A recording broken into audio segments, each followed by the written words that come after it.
శ్రీచక్ర astrology రెమెడీస్కి స్వాగతం. ఇప్పుడు ఒక జాతక పరిశీలన చేద్దాం.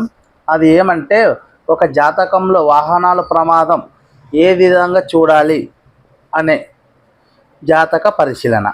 నేను ఇక్కడ ఒక డేట్ ఆఫ్ బర్త్ ఇస్తున్నాను. 3వ తారీఖు 4వ నెల 1982 సంవత్సరం సాయంత్రం 5:29 ఆదోనిపట్నంలో జన్మించాడు. ఇది ఒక అబ్బాయి జాతకం. లగ్నం వచ్చి కన్యా లగ్నము, రాశి వచ్చి కర్కటక రాశి, ఆశ్లేష నక్షత్రం 1వ పాదంలో జన్మించాడు. అయితే లగ్నంలో శని కుజులు, ద్వితీయంలో గురువు, 4లో కేతువు, 6లో శుక్రుడు, సప్తమంలో బుధ రవి, దశమంలో రాహు, లాభంలో చంద్రుడు. అయితే మొట్టమొదటిగా మనము వాహనాల స్థానం ఏం చూస్తాం? లగ్నం నుంచి 4వ స్థానాన్ని చూస్తాం. 4 అంటే చిరాస్తులు, వాహనాలు, తల్లి వస్తాయి. అంటే ఇక్కడ 4లో కేతు ఉన్నాడు. అలాగే ఈ లగ్నానికి పాప అయిన తృతీయ అష్టమాధిపతి కుజుడు 4వ దృష్టితో 4వ స్థానాన్ని చూస్తున్నాడు. రాహు దశమంలో ఉండి తన 7వ దృష్టితో అంటే 4వ స్థానాన్ని చూస్తున్నాడు. పైగా గురువు నక్షత్రంలో ఉన్నాడు. ఇది ఒక కారణం. అంటే యాక్సిడెంట్ ప్రమాదం ఉంది, ప్రమాదాలు జరిగే అవకాశాలు ఉన్నావని మనం నిర్ణయించవచ్చు.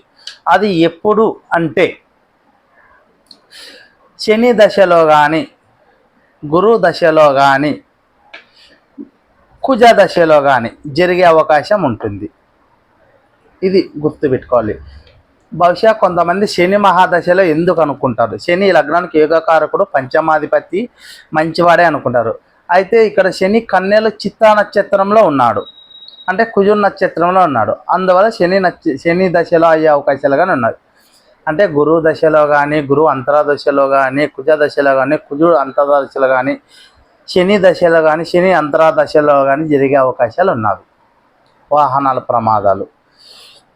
అయితే ఇప్పుడు ప్రజెంట్గా నడుస్తుంది 22/2/2021 నుంచి 22/2/2027 వరకు రవి మహాదశ జరుగుతుంది.